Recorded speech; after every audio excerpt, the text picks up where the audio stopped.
Hello, my dear students. So today we are going to learn English, and in English we learn poem comprehension. Poem comprehension is very important part for exam and our daily knowledge. Some question is coming on this part in our exam, so it's very important part for you. So before we going to learn poem comprehension, I will tell you something about this topic. So first, what is meant by comprehension? So comprehension means समजून घेणे. The word comprehension come from the word comprehend. Comprehend म्हणजे आकलन करणे. म्हणजे comprehensionचा अर्थ काय झाला? समजून घेणे किंवा आकलन करणे. So why this question asked in your exam? Because the examiner get to know your understanding quality. That's why comprehension comes in your exam. Comprehension हा टॉपिक परीक्षेमध्ये का विचारला जातो? कारण जे एक्झामिनर असतात ते एक्झामिनर तुमची अंडरस्टँडिंग क्वालिटी तुमच्याकडे किती आहे ते समजून घेण्यासाठी कॉम्प्रिहेन्शन हा टॉपिक परीक्षेमध्ये विचारला जातो. Okay, so sometime comprehension comes on any story, sometime it's come on any incident, sometime it's come on poem also. Okay, so on the board I give one example of poem comprehension here. So first, read the following poem and give the answer by choosing correct alternative. म्हणजे जे कविता वाचून त्याच्या खाली काही question असतात ते question आपल्याला solve करायचे. Okay, so the first we read all the poem and second time we spot some unknown words and get to know their meanings. So if you know the meanings you grab the main thing of the poem. Okay, so here poem is a birdie and parrot plan to play. Let's go out, it is nice and sunny day. They stepped outside to start game, but soon thick and black mean clouds come. Run parrot run, run birdie run. Hide under the shade, getting soaked is no fun. Okay, so like that is poem. So this poem belong to two birds, a birdie and parrot, and have their fun in a sunny day. But what happened next, we going to see this. Okay, ही जी कविता आहे ते दोन पक्षीवर अवलंबून आहे. एक बर्डी म्हणजे छोटा पक्षी आहे आणि एक पॅरट म्हणजे पोपट आहे. ते दोन्ही खेळण्यासाठी बाहेर जातात, पण काय होतं ते आता आपण बघूया. So here first, a birdie and parrot plan to play. Okay, so here is a birdie and parrot. A birdie म्हणजे छोटा पक्षी आणि पॅरट म्हणजे पोपट. So a birdie and parrot plan to play. Plan म्हणजे नियोजन केलं. त्यांनी खेळासाठी नियोजन केलं. दोघांनी काय डिसाइड केलं की आपण काहीतरी आता खेळूया. Let's go out, it is nice and sunny day. आणि ते काय म्हणाले, खेळण्यासाठी आपल्याला घरामधून बाहेर जायला लागेल. सो लेट्स गो आउट, चला आता आपण बाहेर जाऊया. कारण it is nice and sunny day, कारण जे बाहेर जे वातावरण आहे ते खूप आनंदमय आहे, सनी आहे. कारण सूर्य उगवलेला आहे, सर्व ठिकाणी सूर्यप्रकाश आहे, म्हणून ते आनंद एक छान वाटेल. त्यामुळे आपण दोघे बाहेर जाऊया आणि खेळूया. They step outside to start play, start game. दोघे जणांनी काय केलं, स्टेप आउट. स्टेप आउट म्हणजे बाहेर जाणे. दोघे जण बाहेर निघाले खेळण्यासाठी. They step outside to start game, आणि त्यांनी खेळायला सुरुवात केली. But soon thick and black mean clouds come. Okay, thick and black. Thick आपण त्याला म्हणू शकतो की दाट आणि काळ असं क्लाउड्स म्हणजे ढग जमा झाले. But soon thick and black mean clouds come. आणि जेव्हा ते बाहेर गेले तेव्हा वातावरण चांगलं होतं, सूर्यप्रकाश होतं, वातावरण आनंदमय होतं. पण झालं काय, अचानक जेव्हा त्यांनी खेळायला सुरुवात केली लगेच काय झालं, thick and black mean clouds come. Thick म्हणजे आपण त्याला म्हणू शकतो दाट आणि काळे असे ढग जमा झाले. Run parrot run, run birdie run. ते एकमेकाला त्यांनी आवाज दिला की आता आपल्याला इथून पळायला लागल, कारण दाट असे ढग जमा झालेले आहे आणि कधीही पाऊस पडू शकतो. म्हणून ते दोघांनी एकमेकाला सांगितलं की run parrot run, run birdie run. आणि पोपट तो इथून लवकर पळ काढ, आणि पोपट त्या बर्डीला काय म्हणाला, छोट्या पक्षीला, तो सुद्धा इथून लवकर पळ काढ. So run parrot run, run birdie run, hide under the shade. Okay, hide म्हणजे लपणे. आता पाऊस पडल्यानंतर स्वतःला वाचवण्यासाठी कुठेतरी आपल्याला लपायला लागतं. तसंच बर्डी आणि पॅरेट काय झाले, हाईड अंडर द शेड. एका शेड मध्ये, एखाद्या जिथं सावली असेल किंवा एखादं घर असेल त्या घरामध्ये त्यांनी आसरा घेतला किंवा एका ठिकाणी ते लपले जाऊन. Hide under the shade getting soaked is no fun. आणि पावसामुळे दोघे जण भिजले होते आणि जे त्यांना फन करायचं, मज्जा करायची होती, ती मज्जा ते करू शकले नाही. Because of they getting soaked. Soaked म्हणजे ते भिजले होते पावसाने, म्हणून ते जे त्यांना मज्जा करायची होती दिवसामध्ये किंवा त्या डेला, ते करू शकले नाही because of rain coming. Okay, so like that is poem. So this poem is belong to two birds, birdie and parrots. Okay, they had to fun there, but accidentally there is a black clouds coming and rain is starting there, and they not fun in this game. Okay, so like that is poem. So downside there are some question based on this poem. So we will going to solve this. So one number question: write the word from the poem that rhymed with play. Again listen. Write the word from the poem that rhyme with it. Rhyme with play. Play या शब्दाचं यमक जुळणारा शब्द आपल्या कवितेमध्ये शोधायचा आहे. Play. Okay, so option number 1 fun, option number 2 day, option number 3 come and option number 4 run. So what is the rhyming with word play? Okay, play या शब्दाचा यमक जुळणारा शब्द कुठला येऊ शकेल कवितेत बघा. So here is a play. Here is a day. Play day. So there is a day option. One number no. Second is there. So play's rhyming word is day. Play day. So like that is rhyming words. Then second number question. Why did birdie and parrot decide to play? Why did birdie and parrot decide to play? Birdie आणि parrotनी का decide केलं की आपण खेळायला जायचं. Okay, so one number option sunny day, second number cloudy day, third number rainy day and fourth number cold day. So why this two birds decide to play? त्या दोन्ही पक्ष्यांनी खेळासाठी का डिसाइड केलं? सनी डे कारण वातावरण हे चांगलं होतं, आनंदमय होतं आणि सर्व ठिकाणी सूर्यप्रकाश होता म्हणून. क्लाउडी डे जे ढगाळ वातावरण होतं म्हणून ते खेळायचं नियोजन केलं का त्यांनी. रेनी डे पाऊस पडत होता म्हणून त्यांनी खेळायला डिसाइड केलं का. कोल्ड डे का थंडी होती म्हणून ते खेळायला त्यांनी डिसाइड केलं. Why they decide to play? Because of sunny day कारण सूर्यप्रकाश होता. So look in the poem. Why they decide to play? A birdie and parrot plan to play. Let's go out. It is nice and sunny day. Because of sunny day. So here's option number 1. Sunny day is correct because जे दिवस होता हे सूर्यप्रकाशनी भरले होता, वातावरण आनंदमय होतं म्हणून त्या पॅरटनी आणि बर्डीनी डिसाइड काय केलं की आपण आता खेळायला जायचं. Okay, so option number 1 sunny day is correct. Now third number, which two birds mentioned in this poem? कुठले दोन पक्षी या कवितेमध्ये, या दोन पक्ष्याचा उल्लेख केलाय? कुठल्या अशा दोन पक्षी आहेत की त्या कवितेमध्ये उल्लेख केलेले आहे? One number parrot and sparrow, second number dove and crow, third number parrot and birdie and fourth number parrot and eagle. कुठल्या अशा दोन पक्षीचा उल्लेख या कवितेमध्ये केलेला आहे?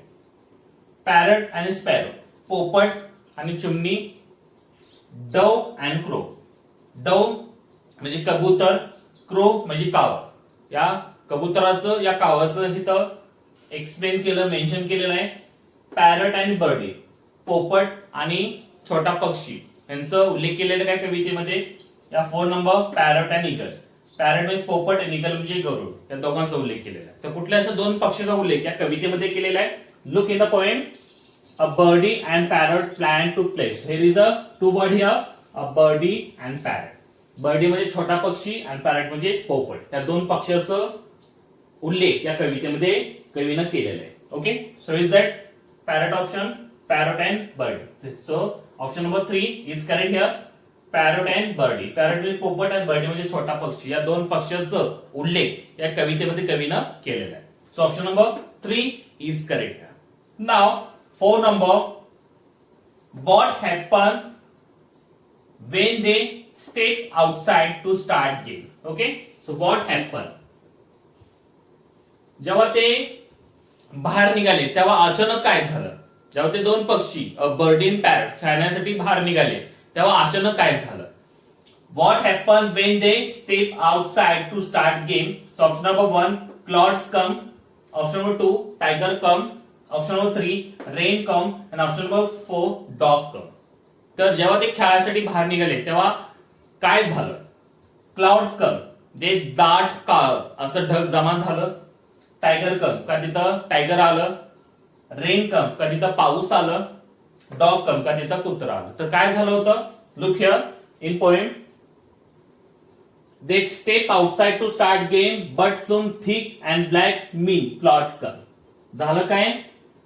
दाट आणि काळ असं क्लाउड्स ढग जमा झालं. Okay, so which that option? Clouds come.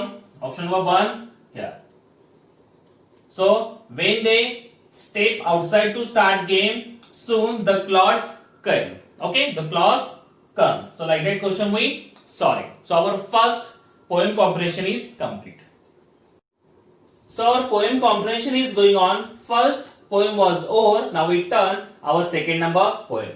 Second number poem is read the following poem and give the answer by choosing correct alternative. So like it is our second poem. So first we read all the poem and second time we spot some unknown words and get to know their meanings. Okay. So everyone look on the board and listen carefully. The poem is I know my books. They are the homes of queens and fairies and knights and gnomes. Each time I read, I make a call on some quaint person, large or small, who welcomes me with a hearty hand and leads me through his wonderland. Each book is like a city street along whose winding way I meet new friends and old who laugh and sing and take me off adventuring. So like that is our poem. So in this poem there is a poet, is a narrator. Narrator म्हणजे कवी स्वतः सांगतोय. So there is a I here is a poet. जे I आहे letter ते कवी आहे. कवी स्वतःच सांगतोय, जे त्याला पुस्तकाबद्दल जे त्याचं प्रेम आहे ते प्रेम या कवितेमध्ये कवी व्यक्त करत आहे. So here I know my books. So in the first line of the poem, the poet telling about he loves a book a very lot. Okay. So I know my books. मला पुस्तक फार आवडतात. कवी काय म्हणतोय पहिल्याच line मध्ये? मला पुस्तक फार आवडतात. They are the homes of queens and fairies and knights and gnomes.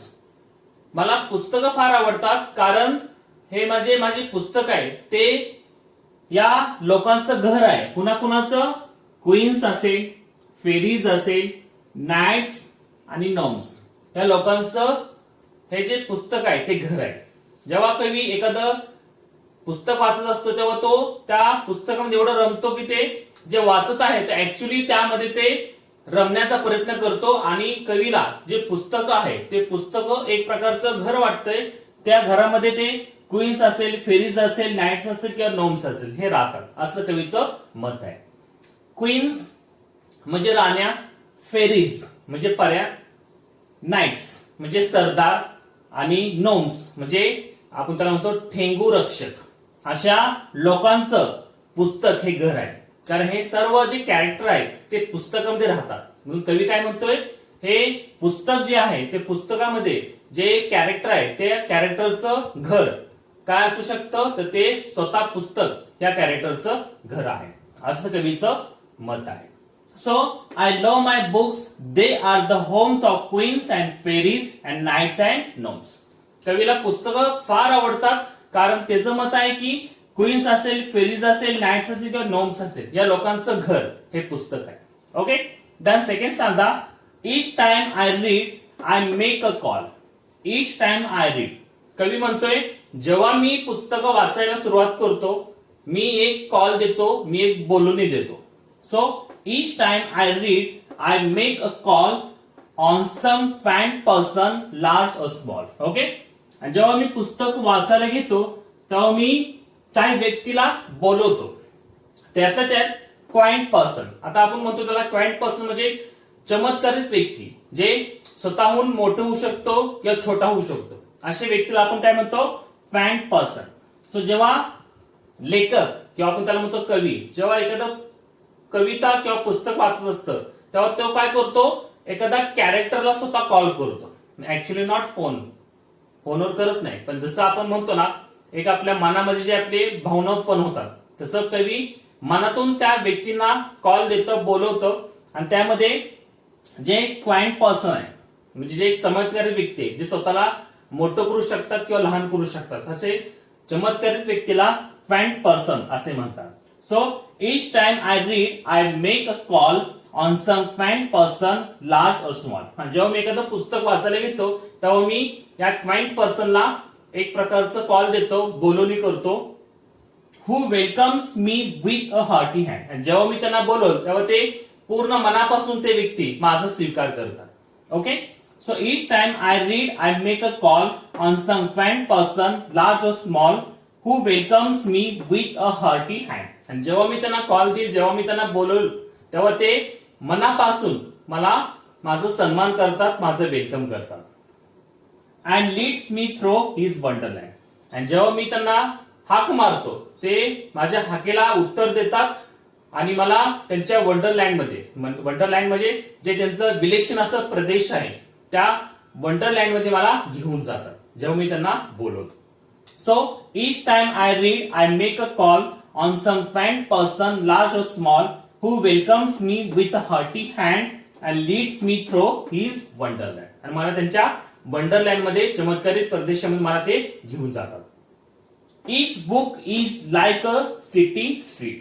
So here is a poet telling about each book is like a city street. आता सिटी स्ट्रीट म्हणजे बघा की कवी म्हणतोय जे प्रत्येक पुस्तक एका सिटी स्ट्रीट म्हणजे एखादा शहरामध्ये जे एक चौक असतं त्या चौकाप्रमाणे. So each book is like a city street along whose binding way I meet. जसं एखाद्या चौकामध्ये जे लोक येता जात असतात आणि ते एकमेकाला भेटतात, लोक काही अनोळखी असतात, काही ओळखीचे असतात, तसं कवी काय म्हणतोय, प्रत्येक पुस्तक हे एखाद्या सिटी स्ट्रीट सारखं आहे जिथं लोक एकमेकाला भेटतात.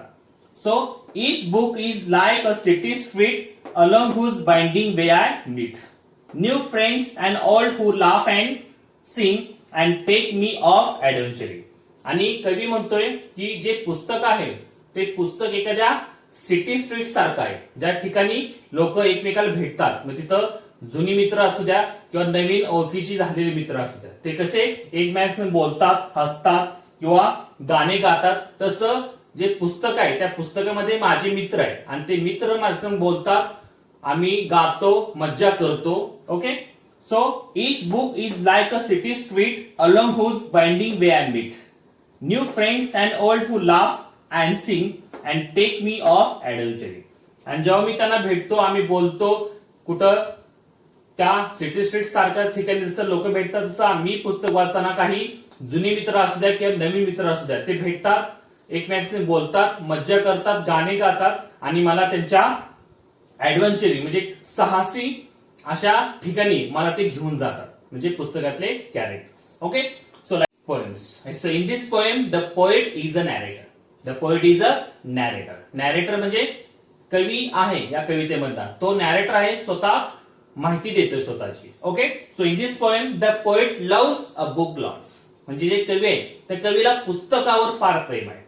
And he told the books is the homes of queens, gnomes, knights and fairies. तो काय म्हणतोय, जे राण्या असेल किंवा पर्या असेल किंवा सरदार असेल किंवा ठेंगू शिपाई असेल, हे सर्व लोक कुठं राहतात, तर ते राहतात पुस्तकामध्ये. मग त्यांचं घर हे पुस्तक आहे, कारण हे जे कॅरेक्टर्स असतात ते कॅरेक्टर कुठं असतात, पुस्तकामध्ये असतात. मग कवीला काय वाटतं, हे सर्व कॅरेक्टरचं घर हे पुस्तक आहे. नंतर कवी काय म्हणतोय की मला हे पुस्तकामध्ये कॅरेक्टर जसं एखाद्या सिटी स्ट्रीटला लोक भेटतात, बोलतात, हसतात, मज्जा करतात, त्याच्यामध्ये जुने मित्र असू द्या, नवीन मित्र असू द्या, तसेच माझ्या पुस्तकामध्ये जे माझे मित्र आहेत ते मला भेटतात, बोलतात, आम्ही मज्जा करतो, गाणे गातो आणि नंतर मला ते एखाद्या साहसी अशा ठिकाणी मला ते घेऊन जातात आणि माझी करमणूक करतात. Okay, so like that is poems. Okay, so downside there is some question based on this poem. We will going to solve this. So here, 1 number question. Who loves a book in this poem? Who loves a book in this poem? कुणाला पुस्तकावर प्रेम आहे या कवितेप्रमाणे. Okay. So here 1 number queen, 2nd number knight, 3rd number a poet and 4 number fairies. So who loves a book in this poem? So या कवितेमध्ये कुणाला पुस्तकावर प्रेम आहे? Okay. Here is I love my books. So here is a I is a poet. I काय आहे? Narrator आहे, poet आहे. Poet काय म्हणतोय? मला पुस्तकावर फार प्रेम आहे. So his I is a poet. So who loves the book in this poem? Queen, Rani, knights, Sardar, a poet, कवी, yes, and a fairies, parrot. So which is the correct here? A poet. So a poet loves a book in this poem. Then second number question. The poet compare each book like a. या कवितेनुसार कवी बुकची तुलना कुणाशी करते? Okay. So the poet compare each book like a. So option number 1 city street, option number 2 a tree, option number 3 a friend, and option number 4 a home. So कवी एक पुस्तकी तुलना कशाबरोबर करतोय या कवितेमध्ये? सिटी स्ट्रीट म्हणजे एखाद्या शहरामधलं एखादं चौक याशी करतोय का? अ ट्री का झाडाशी करतोय? अ फ्रेंड एखाद्या मित्राशी करतोय? अ होम एखाद्या घराशी करतोय. तर कवी पुस्तकी तुलना कशाशी करतोय?